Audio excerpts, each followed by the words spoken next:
Back to xylem learning അനറ്റോമിക്സ് ആണ്. So നമ്മൾ ഇന്ന് ഡിസ്കസ് ചെയ്യാൻ പോകുന്നത് ഇനി വരാൻ പോകുന്ന ആനുവൽ എക്സാമിന് വളരെയധികം നിങ്ങൾ അറിഞ്ഞിരിക്കേണ്ട ഒരു ടോപ്പിക്കാണ്. അത് നമ്മുടെ സ്വന്തം ചാപ്റ്ററായ ചലനം നിത്യജീവിതത്തിൽ അല്ലെങ്കിൽ മോഷൻ ഇൻ ഡെയിലി ലൈഫ് എന്ന് പറയുന്ന ഒരു യൂണിറ്റിൽ നിന്നാണ്. ഈ ഒരു യൂണിറ്റിലെ തന്നെ വിവിധ തരത്തിലുള്ള ചലനങ്ങളെ പറ്റിയും അതിന്റെ കുറച്ച് ഉദാഹരണങ്ങൾ നമ്മൾ ഓൾറെഡി ഒരു ചെറിയ വീഡിയോ ആയിട്ട് നമ്മുടെ യൂട്യൂബ് ചാനൽ അപ്ലോഡ് ചെയ്തിട്ടുണ്ടായിരുന്നു. സോ കാണാത്തവരെല്ലാവരും അത് പോയി കാണുക. സോ അത് മാത്രമല്ല, ഇന്ന് നമ്മൾ എന്താ പഠിക്കാൻ പോകുന്നതെന്ന് വെച്ചാൽ ബലവും ചലനവും തമ്മിലുള്ള ബന്ധമാണ്. ഫോഴ്സും മോഷനും തമ്മിലുള്ള ബന്ധം അവരെങ്ങനെയാണ് കണക്ട് ചെയ്യപ്പെട്ടിരിക്കുന്നത്, അല്ലെങ്കിൽ അവർ തമ്മിലുള്ള കണക്ഷൻ എന്താണ്, അതാണ് നമ്മൾ ഇന്നത്തെ ഈ ഒരു വീഡിയോയിൽ നമ്മൾ ഡിസ്കസ് ചെയ്യാൻ വേണ്ടി പോകുന്നത്. സോ നിങ്ങൾ എല്ലാവരും എന്ത് ചെയ്യുക, സ്കിപ്പ് ചെയ്യാതെ മുഴുവനായിട്ട് കാണാനായിട്ട് ശ്രമിക്കുക കേട്ടോ. അപ്പൊ അതിനു മുന്നേ നമുക്ക് അറിയേണ്ടത് എന്താണ് ബലം. ഇപ്പൊ ഒരു ഉദാഹരണം പറയുവാണെങ്കിൽ, ഒരു ബോൾ ഇങ്ങനെ ഉരുണ്ട് പോകുന്നു. ആ ബോളില് ജസ്റ്റ് നിങ്ങൾ ഒരു ചെറിയ ബലം, നിങ്ങൾ കാല് വെച്ചിട്ട് ഒരു ചെറിയ ബലം പ്രയോഗിച്ചാൽ എന്ത് സംഭവിക്കും? അത് റെസ്റ്റ് ആയിട്ട് മാറും, അല്ലെങ്കിൽ അത് നിശ്ചലാവസ്ഥയിലേക്ക് മാറുന്നതായിട്ട് നമുക്ക് കാണാനായിട്ട് പറ്റും.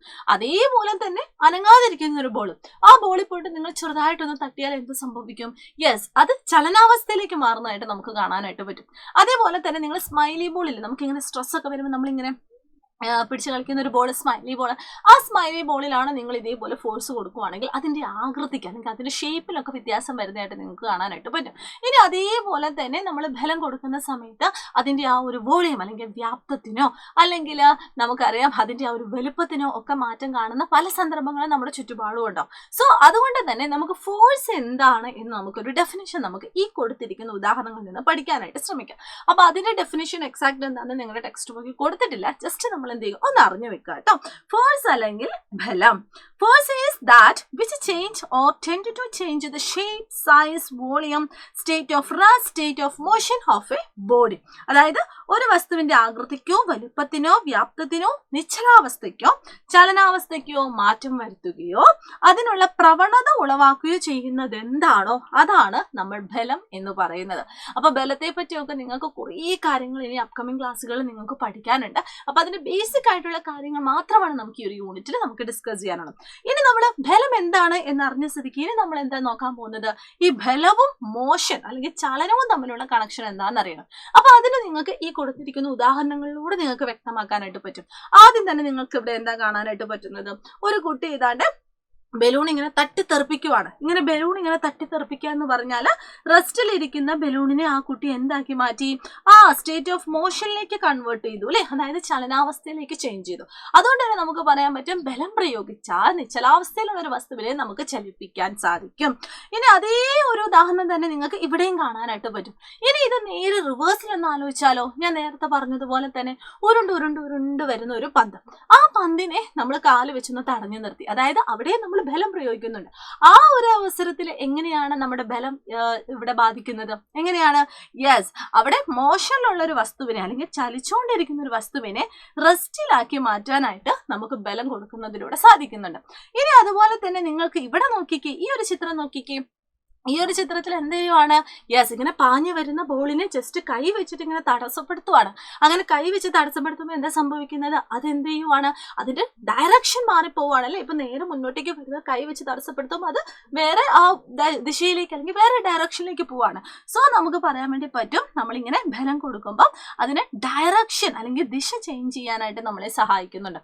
ഇനി അതേപോലെ തന്നെ നമ്മൾ ഉരുണ്ട് പോകുന്ന ഒരു ബലൂൺ അല്ലടാ, ഒരു പന്ത് തന്നെ വിചാരിക്കുക.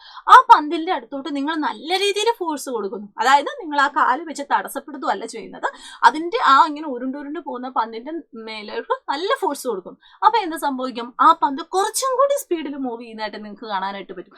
അതിന്റെ അർത്ഥം എന്താണ്? ടു ചേഞ്ച് ദ സ്പീഡ് അല്ലെങ്കിൽ വേഗത ചേഞ്ച് ചെയ്യാനും ബലം കൊടുക്കുന്നതിലൂടെ നമുക്ക് സാധിക്കുന്നു. അപ്പൊ നിങ്ങൾ നോക്കിക്കേ, നമ്മൾ ബലം കൊടുക്കുന്നതിലൂടെ എന്തെല്ലാം മാറ്റങ്ങളാണ് നമുക്ക് കാണാനായിട്ട് പറ്റുന്നത്. റെസ്റ്റിലിരിക്കുന്ന ഒരു വസ്തുവിനെ നമുക്ക് മോഷൻ ചലിപ്പിക്കാനായിട്ട് സാധിക്കുന്നു, ചലിക്കുന്ന ഒരു വസ്തുവിനെ നമുക്ക് നിശ്ചലാവസ്ഥയിൽ അല്ലെങ്കിൽ റെസ്റ്റിലാക്കാനായിട്ട് സാധിക്കുന്നു, ഡയറക്ഷൻ ദിശ മാറ്റാനായിട്ട് നമ്മളെ സഹായിക്കുന്നുണ്ട്. അതുപോലെ തന്നെ ടു ചേഞ്ച് ദ സ്പീഡ് കൂട്ടാനും കുറയ്ക്കാനും നമുക്ക് പറ്റും. നമ്മൾ നേരത്തെ പറഞ്ഞു അതേ ഉദാഹരണം തന്നെ എടുത്താൽ മതി. ഒരു പന്ത് ഇങ്ങനെ ഉരുണ്ട് വരുവാണ്, അപ്പൊ അതിന്റെ പുറകു പോയിട്ട് നല്ല രീതിയിൽ ഒന്ന് ബലം പ്രയോഗിച്ചാൽ ആ പന്ത് എന്താണ്, കുറച്ചും കൂടി വേഗതയിൽ പോകും. ഇനി അതേസമയം കുറച്ച് ബലം പ്രയോഗിച്ചാൽ എന്താണ്, അത് കുറച്ചും കൂടി സ്ലോ ആയിട്ട് പോകും. ഓക്കെ, അപ്പം ബലവും ചലനവുമായിട്ടുള്ള ബന്ധം എന്താണെന്ന് ചോദിച്ചാൽ ഈ കൊടുത്തിരിക്കുന്ന 4 പോയിന്റ് നിങ്ങൾ എന്ത് ചെയ്യുക, കൃത്യമായിട്ട് നിങ്ങൾ പറയാനായിട്ട് ശ്രമിക്കുക. അപ്പം എന്തൊക്കെയാണെന്ന് നമുക്ക് നോക്കാം. ഈ കൊടുത്തിരിക്കുന്ന ചിത്രവും നിങ്ങൾക്ക് കഴിഞ്ഞ കൊല്ലം നിങ്ങളുടെ ചേട്ടന്മാരും ചേച്ചിമാരും പഠിച്ച നമ്മുടെ 6ാം ക്ലാസ്സിലെ ടെക്സ്റ്റ് ബുക്കിൽ നിന്നുള്ള ഒരു ചിത്രമാണ്. ഈ ഒരു ചിത്രത്തിൽ നിന്നും നമുക്ക് നമ്മൾ ബലവും അതുപോലെ തന്നെ നമ്മുടെ ചലനവും തമ്മിലുള്ള ബന്ധം മനസ്സിലാക്കാനായിട്ട് പറ്റും. അപ്പൊ ഇവിടെ എന്താ സംഭവിച്ചതെന്ന് വെച്ചാൽ ഒരു ഗോലിയാണ്. ഈ ഗോലി ആദ്യം എന്ത് അവസ്ഥയിലായിരുന്നു, റെസ്റ്റിലായിരുന്നു.